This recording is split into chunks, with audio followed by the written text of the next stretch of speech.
Good morning. शीत दिन सरी सरी आसूची तो शीतुआ सकाळ बहुत भल लगे। आज आसतु करवा मूला बढ़ी करने मु बिरी राति काली बतुरई रखीदी तापर सकाळू ताकू भल कर धोई अल्प अल्प बिरी नहीं ग्राइंडर जार ग्राइंड करदेली तो सुखा ग्राइंड हुए टिके टाइम लगे। तो तापर देखो 4टी मूला नहीं मुझे धोई करी कट करदेली देन पील करदेली चोपा बाहर करदेली पील कलापर ग्रेट करदेली ग्रेट कले मूलारे बहुत पानी बाहर ताको सबू चिपुड़ी देली भल करी चिली फ्लेक्स आउ जीरा देली तापर कोरा मूला को देदेली बाहरिली छात पर को बड़ी पकेया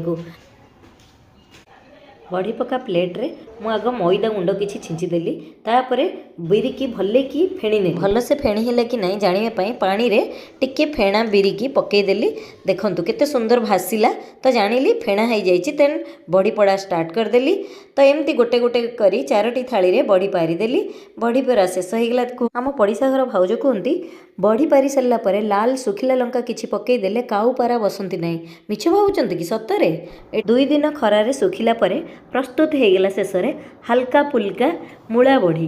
तो मूला बढ़ी की फाइनाली मु बॉटल रे भर्ती करी सील करनेली तो बहुत दिन ये जीव बहुत टेस्ट लगे। Thank you.